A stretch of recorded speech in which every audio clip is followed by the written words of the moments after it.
Welcome to Basic Brewing Radio for Thursday, September 19th, 2013. I'm James Spencer. Here at Basic Brewing Radio, we're all about home brewing. This week, Dick Cantwell, a founder of Elysian Brewing in Seattle, talks to us about his book, The Brewers Association Guide to Starting Your Own Brewery. If you're new to home brewing and would like to get into the hobby for the first time, check out our website, basicbrewing.com, where you can find archives of our audio and video podcasts and our DVDs to walk you through basic and more advanced brewing techniques. You can follow me on Twitter. My username is Basic Brewing, all one word. Also, you can find me on Facebook at facebook.com/basicbrewing.james. And our show page is on Facebook at facebook.com/basicbrewing. We're on Google Plus, too. And thanks again to everybody clicking on the Amazon.com associate link on our basicbrewing.com site. You know how that works. Whenever you have the itch to go Amazon shopping, go to our website first, basicbrewing.com. Click on our ad, then it'll take you to Amazon where you can shop as you normally do. It won't cost you any extra, but we will get a chunk of whatever you buy. We greatly appreciate your support.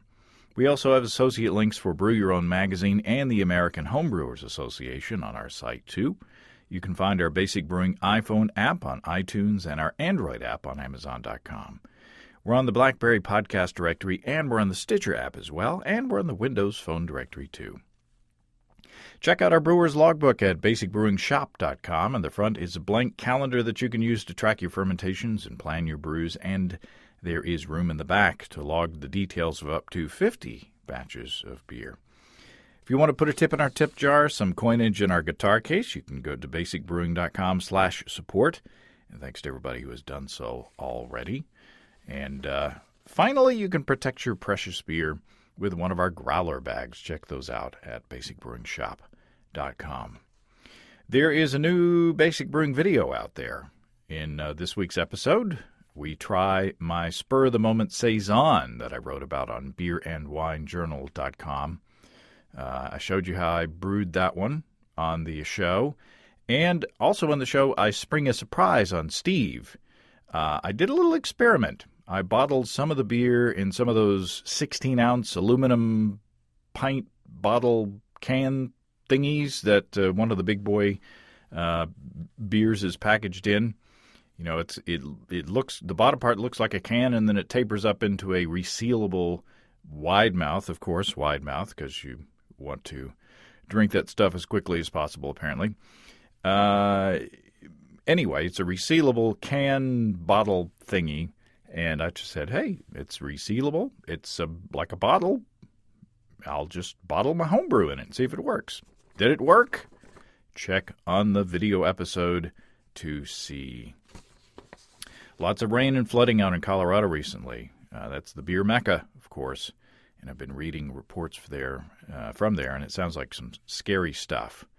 And Chris Colby wrote an article about that on beerandwinejournal.com, and there was a link to an article from there that showed pictures of bags of grain being used for sandbags at Left Hand Brewing. So I hope you and yours and your property and all that are safe out there in Colorado. Water is scary when there's lots of it and it's moving quickly. Let's take a quick look into the mailbag.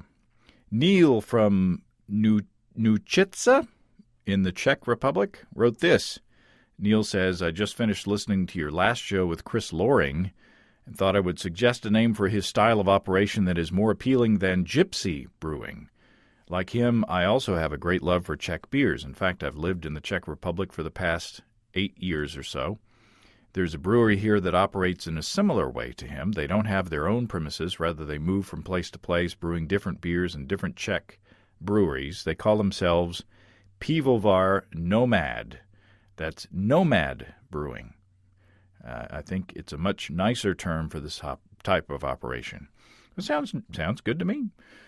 Of course, whenever I hear the word nomad, I instantly flash back to a floaty, deadly space probe from Star Trek. But that's just me. Incidentally, when the Star Trek exhibit out when they had the ride out there at the Las Vegas Hilton, I took a picture of Kelly Dodson beside that very prop, Nomad. That's a little bunny trail that went down there. David writes, just brewed a pale ale. First time I've steeped grains before, and I'm planning on another first with this beer, dry hopping. Ooh. That aside, I know someone who is making a survey of commercial pumpkin brews, and that got me thinking. I'd really like to do some small batch pumpkin brews. Not sure if I'm looking for more of the pumpkin spice than the pumpkin beer itself. Well, David hits on a bit of a controversial topic there. It's a bit of a debate in the homebrew community. Some say it's all about the pumpkin pie spice, while others swear that the pumpkin itself lends its own character to the beer, especially if you roast the pumpkin in the oven for a bit. David goes on in the letter to mention that he's looking for extract recipes. And I think you're probably going to need to mash the pumpkin in an all-grain batch. If you don't mash it, I think what you're going to end up with is a fairly starchy beer. If you disagree, let me know. If you've had good results of doing extract without mashing pumpkin, let me know. I think if you want to stick to extract and not go all grain, I would go with the spices alone. And if you do an internet search, you'll find a ton of different recipes out there. Some just use the pumpkin pie spice pre-mixed spice bottle or jar or whatever, and have good results with that. Some others, take more of an old-fashioned approach and mix the different spices to get their good results as well. Lots of different approaches. So take a look out there. Do a recipe search or a internet search for recipes for pumpkin pie or pumpkin spice beers and kind of borrow the spices from one of those and add it to a standard extract recipe. David mentions he'd like to brew a pumpkin porter in his email, and I think that would be tasty. And certainly lots of extract porter recipes out there, certainly lots of pumpkin beer recipes out there. So anyway, especially if you wanted to do a small batch, experimenting with it would be fun. But always be aware that it is easy to overspice. But in my experience, I made kind of a potpourri beer one time. But even with time, I kept that beer around for about a year. And after about a year, those spices came in line, and it turned out to be a good beer. Now, a word from our sponsor this week. You know that Basic Brewing Radio is one great way to stay in touch with all things home brewing. Another great way to learn more about brewing better beer? Joining the American Homebrewers Association. More than 37,000 members rely on the AHA for great benefits like events, web resources, Zymergy magazine, and money-saving AHA member deals. As a not-for-profit organization, the AHA relies on members to support the work to promote, protect, and grow the homebrewing hobby. Whether you're an expert homebrewer or just getting started, visit homebrewersassociation.org to join today. And speaking of pumpkin beers, in the latest edition of Zymergy, the cover is a really cool illustration for a pumpkin beer recipe. So there you go. There's your ticket. Okay, let's move on to the meat of the matter this week. One of the benefits of doing this podcast is getting review copies of books. And I was really excited to get this one, the Brewers Association Guide to Starting Your Own Brewery. I like to say that most homebrewers dream about starting their own breweries while they're stirring the brew pot, but there is a lot more that goes into it than just making good beer, of course. You got to build a business first. And Dick Cantwell has been down that road. He's built a business, successful business, brewing good beer. And he gives us some insight on what it's like to make that trip. Dick Cantwell, welcome to Basic Brewing Radio. Thank you. Thanks for having me. You are one of the founders of Elysian Brewing Company up there in Seattle. And Yep. Your book is the Brewers Association's Guide to Starting Your Own Brewery. And I guess it might be fun to start with your own story. How did you go from being a home brewer to being a professional brewer? Well, it was a combination of factors, I think, like all of us. I was writing as full-time as I could manage it and supporting that by waiting tables and bartending, which I've been doing for some time. And that sort of feeling like I was kind of reaching the end of the productivity of that arrangement. Home brewing had started up with me, and I decided to try to get a job doing that. But I think what got me more serious about home brewing was the birth of my daughter, really, because since I was waiting tables and bartending in the evenings, leaving my days free to write, I was, I took care of her during the days while my ex-wife, then wife, was off at work herself. And so I did that for about a year and a half, and I started home brewing, and I found that I just didn't have those long blocks of time anymore, taking care of a kid during the day, and that I needed to write. And so brewing was something that was creative, that sort of answered that need for me, and that I could do while she was around. So I could brew, I could bottle, I could do all this stuff more effectively, even when she was around. So that made me maniacal as a home brewer, and coincided with my discontent with bartending and waiting tables and all that stuff. And we decided to move to Seattle. I was doing that home brewing in Boston, where we lived then, and so we arrived in Seattle in 1990, and I took around a mixed six-pack of my home brew to every brewery in town. Was actually offered 2 jobs, and took one of them and worked there for about a year. That was a brew pub that was unfortunately ill-fated, only lasted about a year and a half. And then I went to what's now Pike Brewing Company, then was called the Pike Place Brewery. This was in the Pike Place market.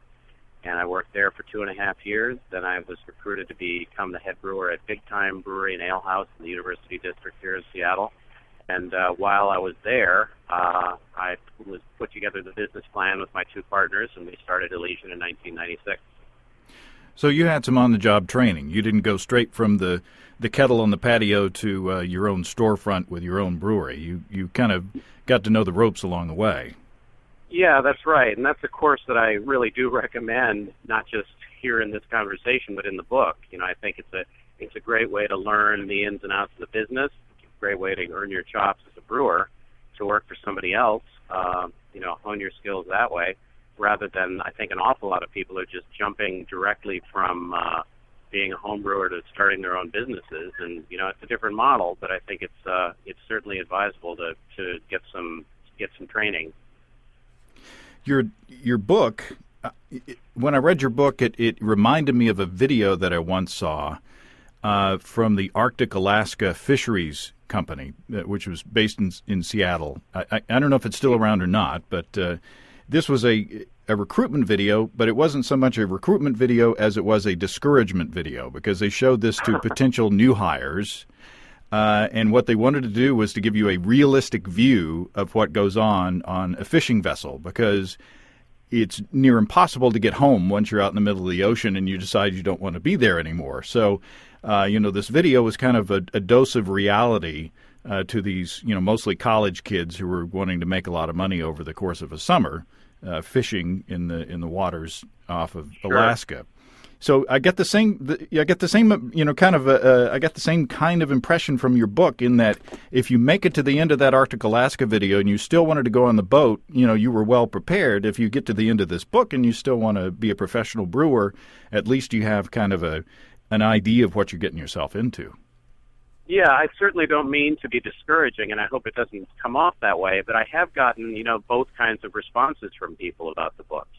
Some people who say, "Oh, this was very helpful in getting started with my project," but I've gotten a couple of what to me are really gratifying responses too, from people who either decided not to do it or who realized they weren't quite ready. I got an email from a guy a couple of weeks ago who said he said that he was he was in the early stages of starting his own, or trying to start his own business over in Spokane, hooked up with some people who had a space. They urged him to take a faster track with his whole plan. He got the book. He even paid extra to have it shipped express to him. He read the first 7 chapters and pulled out of the project.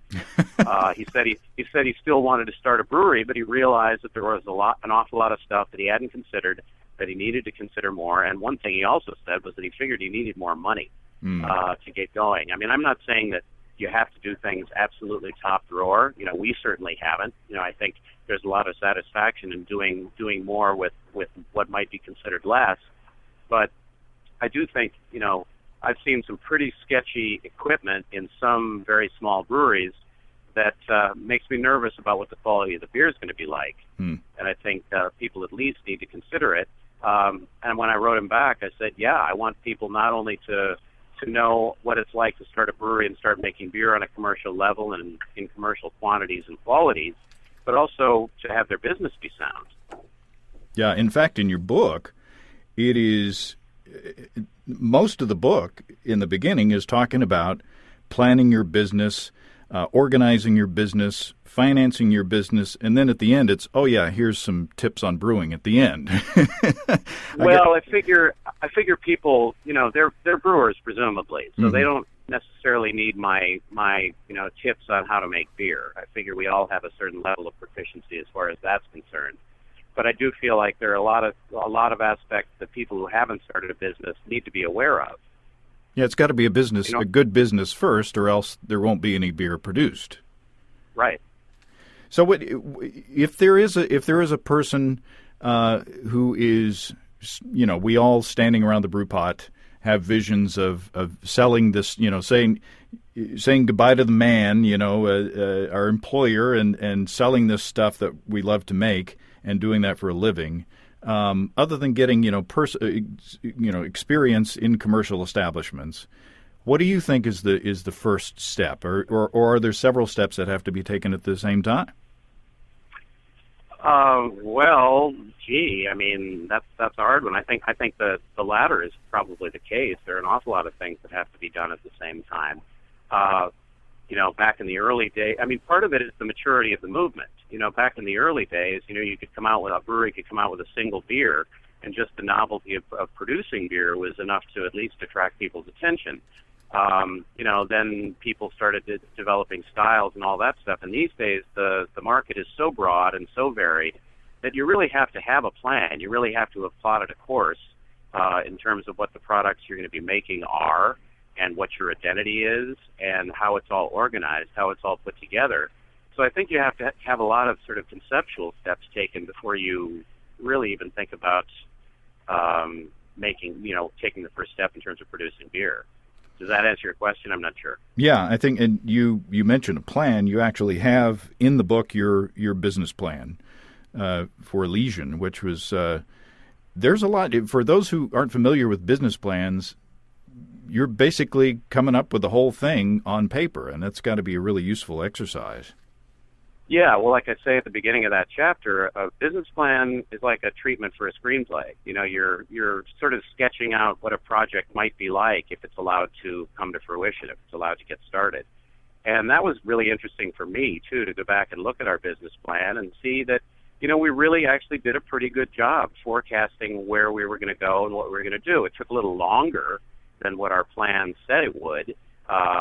We got sidetracked along the way by opening a couple more pubs, but it evolved. It wasn't far off from what we ended up doing. And you started off with financing or a budget of $750,000. Is that correct? Yep. So nowadays is it easier to get money for a small brewery opening up? I wouldn't say that necessarily. Back then, we actually financed ours at a very good time to be doing that because craft brewing was sort of taking off, as it is now. People finally kind of understood what it was. It wasn't like, Ken Grossman or Jack McAuliffe or Fritz Maytag going out to a bank and them just sort of looking at them blankly and saying, I don't know what you're talking about, forget it, we're not giving you any money. It was a pretty good time for it, partly because, too, the statistics for openings and closings for brew pubs was perceived as being different from that of restaurants. Everybody knows restaurants have a very high rate of failure, particularly if you look at their first 5 years of existence. And back then, people looked at brew pubs and they were like, wow, these things don't close. 95% of them open and stay open. Well, I think finally things sort of settled out and people realized that a brew pub in particular is a restaurant, and that you have to consider many of the same factors when you're thinking of the relative health of those businesses and the relative degree of likelihood of their success. So that was a good time for people to be borrowing money, I think, for breweries. But right now, on the other hand, I think an awful lot of lenders are thinking, gee, This is a saturated market. Why do we believe that this one will succeed when there are literally breweries opening every day? I think they're probably more cagey now than they were back then, and they have more information. So I think it's probably far more difficult to get money now than it was back then. But I can't use us as an example these days borrowing money because, of course, we have a track record. If you have a track record, people are willing to lend you money because we haven't had any trouble since then. But yeah, I think it's probably tougher now. Just in Northwest Arkansas, you're talking about market saturation. Just in the past year and a half, we've had, I lose track, 6 or 7 new breweries popping up around here of different sizes, where there was only one brew pub in the area before. And it's kind of interesting because it's kind of a wide spectrum of breweries, from a brew pub with basically a homebrew system in the back to full size sort of production breweries that are packaging and distributing. So it's kind of interesting because it's kind of a microcosm of what's going on, I guess, across the country. Sure. Yeah. You had some thoughts about scale and about nano breweries that are coming up. What do you think? Has your opinion changed or since you wrote the book? No, it really hasn't. I mean, I do recognize that it's possible, to make a go of a nano if you have a pub. I don't see how anybody can make any money if they are purely a production style nano. If they're trying to sell all their beer to restaurants and bars, because the retail dollars of a pub are such a boon. You just make more for per ounce of beer. But I do think that we have to recognize the value of our laborers to the extent that we might as well be making. I mean, I know it's easy to say because larger equipment is more expensive, of course, and there are an awful lot of people who are just trying to get started any way they can.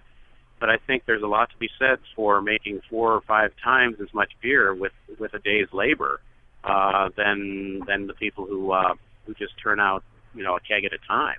Mm-hmm. No, I still believe that 7 to 10 barrels is about the smallest system, maybe 5 under the right circumstances that anybody should consider. I had a conversation just yesterday. I was over at Hop School in Yakima and was talking to a guy who started a brewery about a year ago. I think the very first keg of beer they sold was to our Pumpkin Festival last year. And, he said that he's running into issues with the county, not letting him have a tasting room, not letting him sell his beer.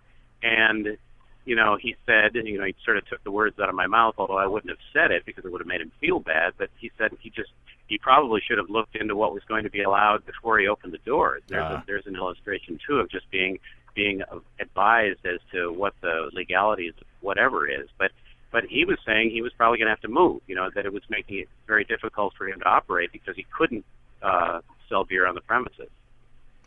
Yeah, it seems like that would have been one of the first things that you have to look at is looking at the regulations not only in your state but in your municipality and where you are. I mean, shoot, even when you open a restaurant, you've got to make sure that you're in the right zoning area and such as that. So, sure, and that goes for many other factors too. I talk in the chapter about water treatment that when Magic Hat moved just down the road, this is many years ago, of course. When they did an expansion, they moved to a different town, and without adequately checking into it, they found that they had different water issues in this new place, and it almost closed them down. You gotta look into all that stuff. Mm-hmm.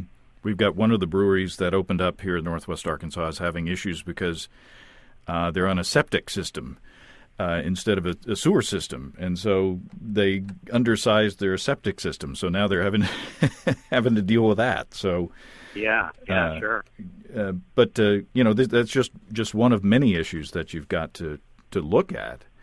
Before you even start talking about your identity as a brewery or what kinds of beers that you're going to brew, but talk about that. I mean, how do you carve a niche for yourself as a brewery? How do you start kind of feeling out who you want to be?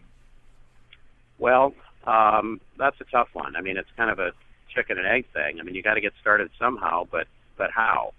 I don't know. I guess a lot of people start just by having a theme to their name and the names of their beers that they make, and that, you know, maybe in turn suggests events that they can have and the way they can present themselves that way. I think that's a start. You know, the days are long gone when, well, actually they're not. I mean, you still see people starting, you know, Mr. XYZ starting out with XYZ Brewing Company, you know, naming it after themselves. It's far less common than it used to be. You know, I think, you know, the big brewers, the ones that are still with us, you know, were very often named after the families that started them, and that was enough branding. You know, it was a simpler time in terms of branding, but we have to acknowledge that that you have to differentiate yourself. I mean, but at the same time, there's so many places starting that I sometimes get the idea that people are almost naming themselves by random generation of words. I mean, there's a brewery in town that makes good beer. I really enjoy them, and but they're called Populux. I mean, what does that say about brewing? Nothing, really. It's just sort of a mid-century modern kind of moniker, and that's what the guy said. He said, "I like that stuff," but I decided to name us after that. I'm not sure where he's going with that. You know, whether it's, you know, Eames Chair Pale Ale or, you know, whatever. But you know, I saw that name and I thought, how did they come up with this? It's just a proclivity. It's just a taste. But how do you get started? I guess you just get started and see. You know, you're resilient. You sort of got to bob and weave with your fortunes and what sort of circumstances come along as you develop your business, who your clientele is, and be ready to, you know, have a sense of I think a sense of humor is a great place to start. Mm-hmm.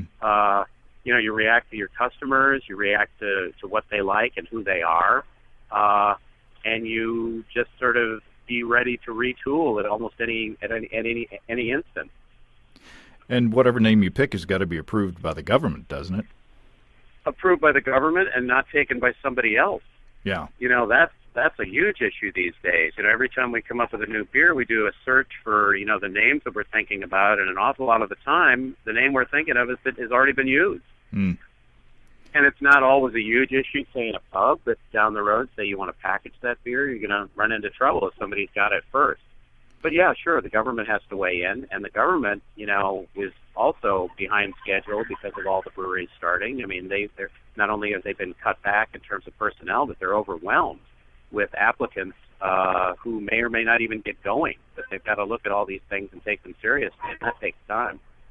Would you recommend, since the government agencies are so bogged down? I mean, one good thing is that I don't think they have to make a physical examination of the facility in person to give you a license anymore. Right. But since the line is so long on the paperwork, does it make sense to kind of hire a consultant or an attorney or someone to help you, someone who's been through the process before, to make sure all your ducks are in a row the first time it goes across somebody's desk? Well, I don't think that's a terrible idea. I think there's probably a market for that. You know, I wouldn't be too surprised if we see, you know, consultants offering those kinds of services, people who have been through it. It's a lot to think about.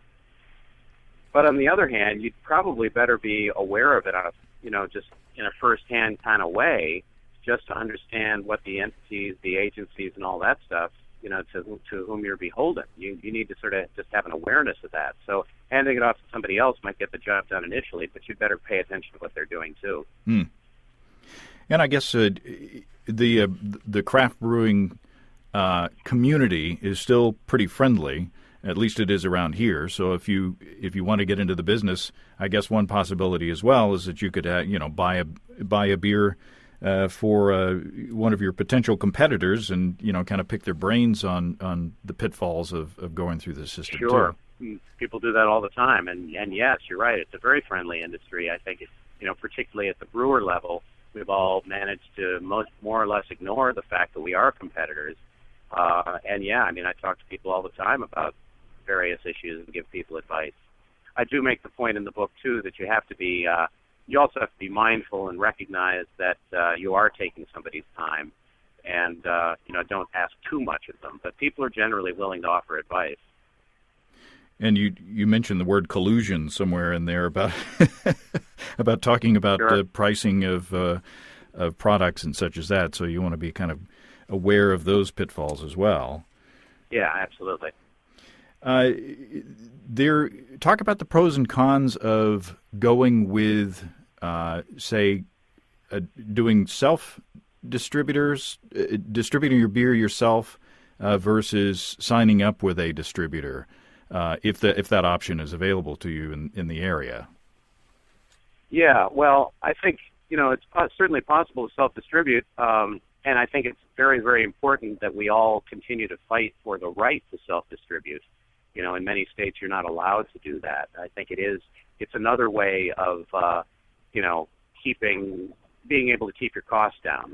Cutting it. If you are selling directly to the people who are going to be selling your beer either in a store or in a bar, say, you don't have to. You can absorb the benefits of that. You can get them. They will pay you the same price that they would pay for your beer if you sold it through a distributor, but you're not selling it to the distributor for a lower price. So it's important when you're really small to have that right. When you get to a certain size, and I say certain size, but that's sort of a sliding scale, varies for different people. You often do want to go with a distributor, and that's another thing that the large number of breweries that are starting up these days is putting a great deal of pressure on.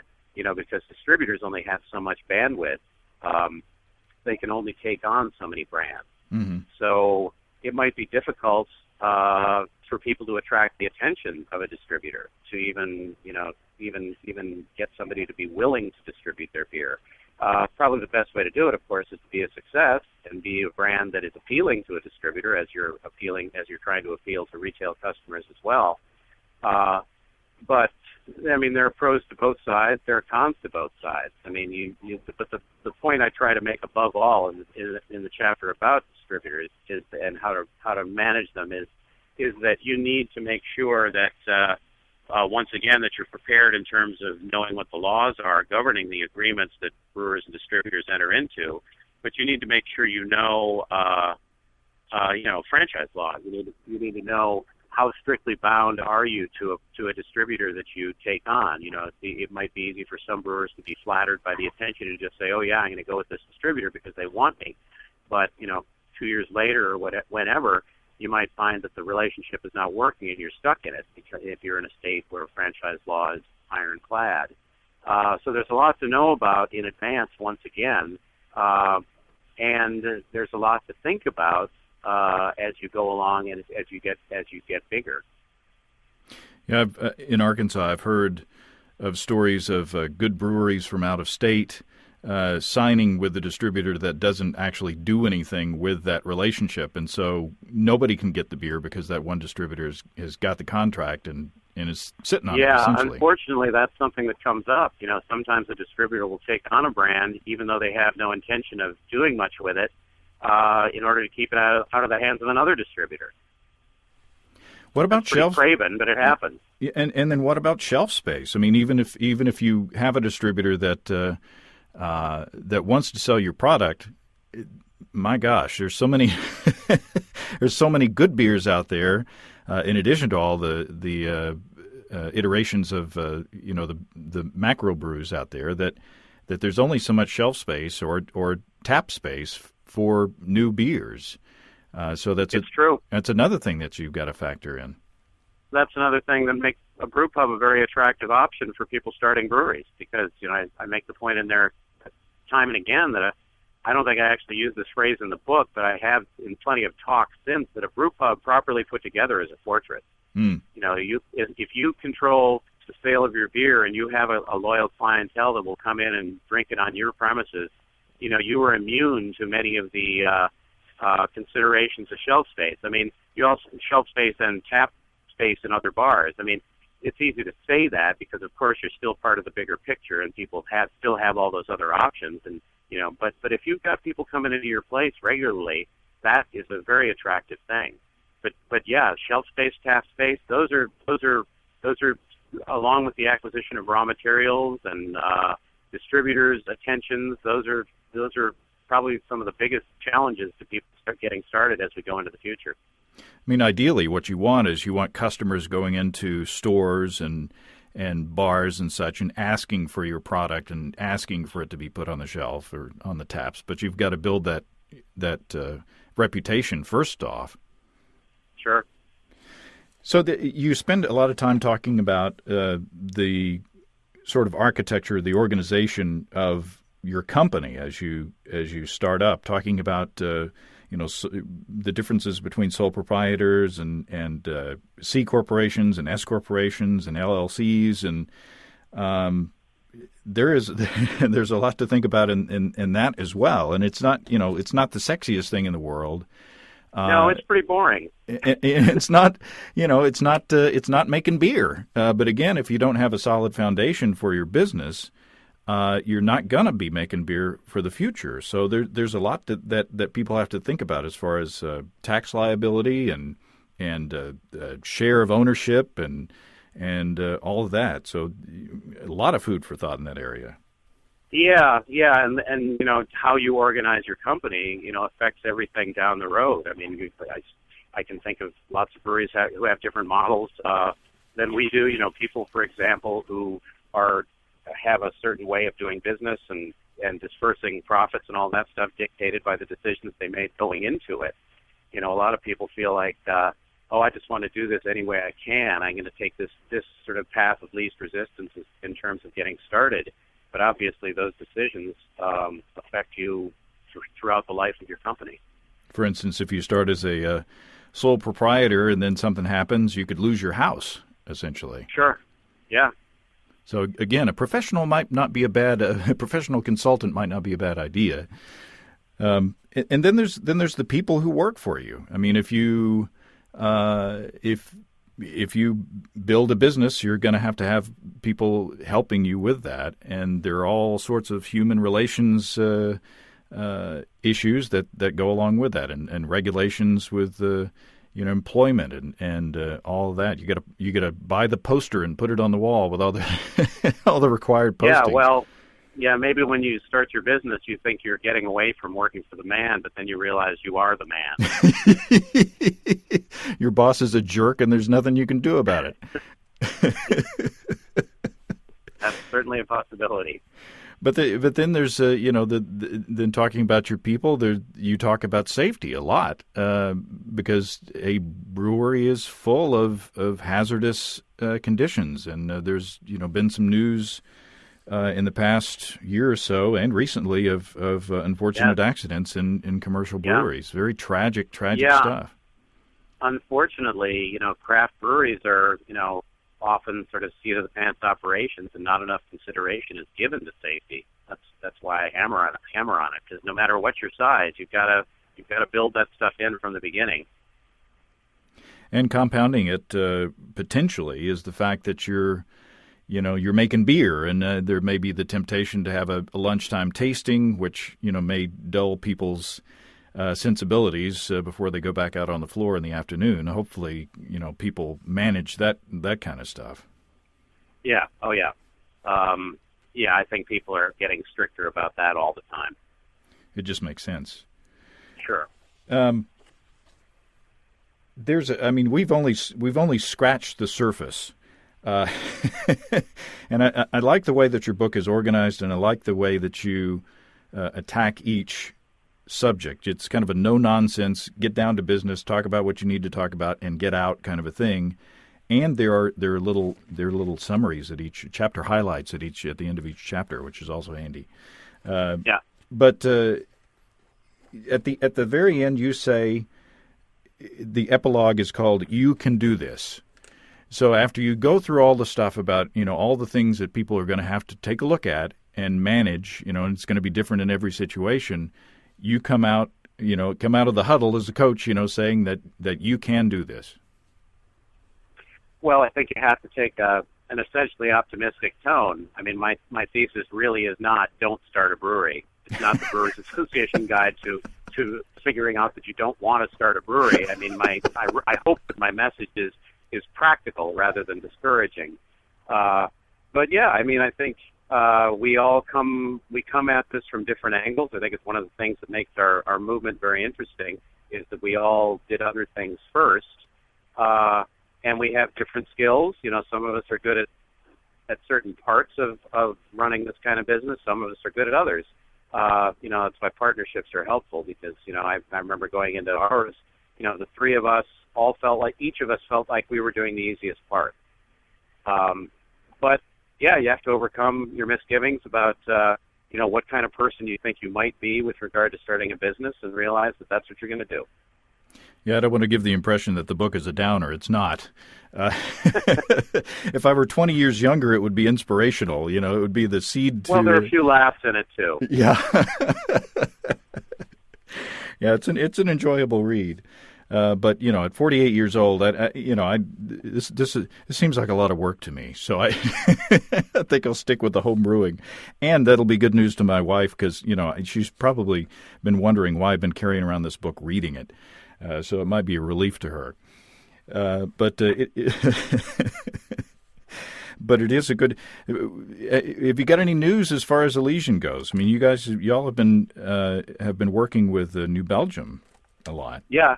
We have done a lot of work with New Belgium. Actually, today we are brewing Trip 18, the 18th beer in the series that we've been brewing together here in Seattle for the last 4 or 5 years, and it's a wet hop beer.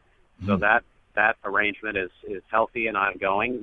We for a while, New Belgium helped us out with some production while we were sort of preparing to take the plunge and open a production brewery here in Seattle.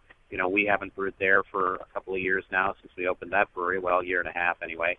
I don't think that's necessarily over for good. Who knows? We might end up making some more beer with them. But that's been, I think, a very productive. I know it's certainly, our association with New Belgium is certainly one of the 4 or 5 factors that made it possible for us to expand. But I like to I scheme. I spend time every day trying to figure out how we can be useful to them too. And I like to, since I travel back and forth quite a bit, I have found very gratifying, going to some of their portfolio meetings and just offering my own perspective on some of the things I think that they're talking about. I think they appreciate, even though I always say, I hasten to say, I'm not an expert at anything, but I know a little bit about a lot of things. And I think sometimes, if you the people you work with day in and day out, you all tend to breathe the same air at times, and it's good to have an outside perspective. I certainly enjoy getting the perspectives from them, and I hope I help contribute to some of the things that they allow me to be privy to as well. So let me ask you to look into your crystal ball and get some thoughts about your thoughts about the future. I mean, right now, there are companies like New Belgium, which is a craft brewery, but getting bigger all the time, and so is Sierra Nevada and Sam Adams and this is is this kind of a honeymoon period, or what?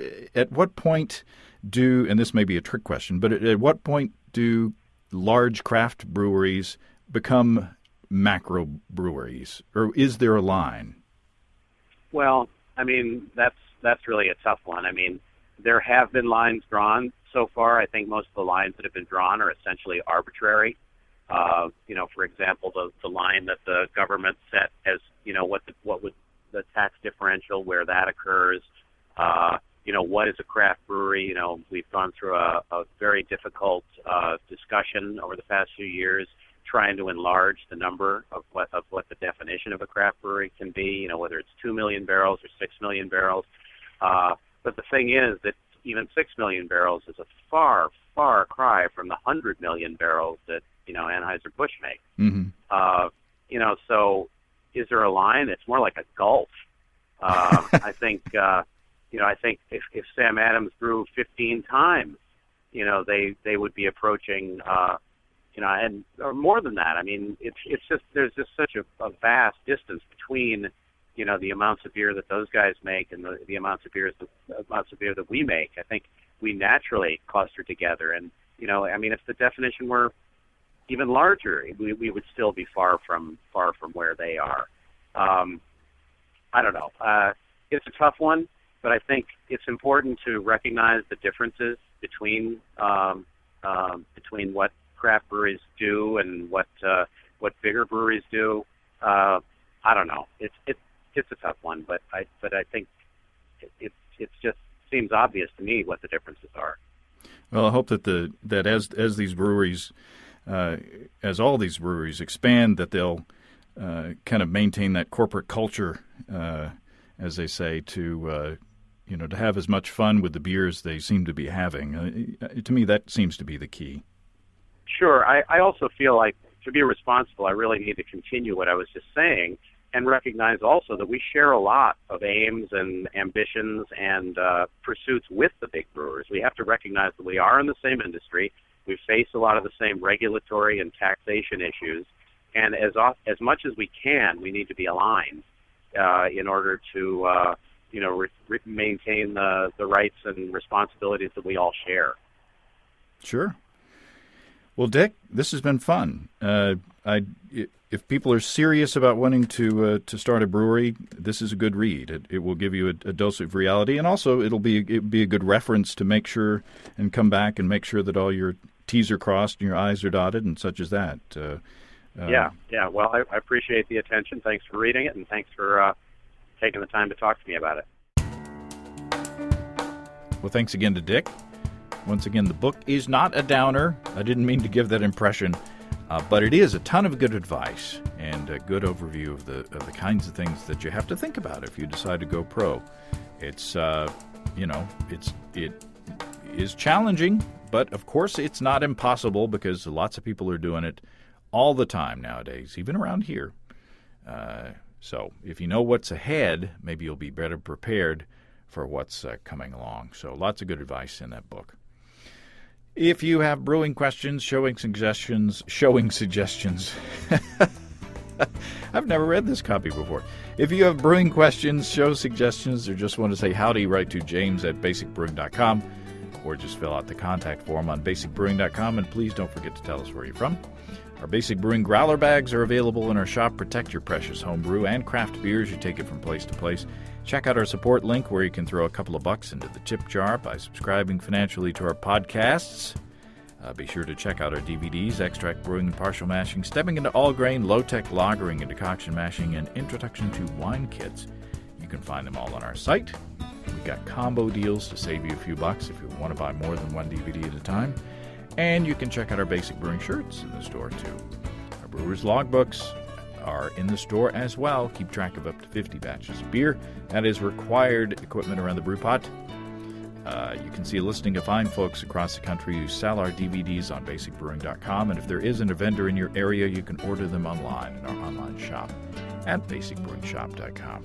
Thanks to everybody who's continued to click on our Amazon.com link. We appreciate the support there.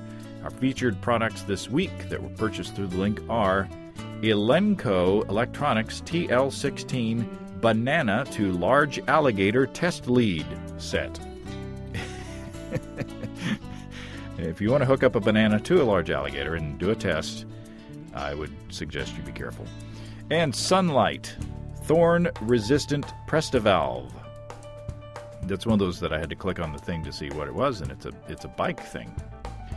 You need thorn-resistant valves if you're going through some thorns.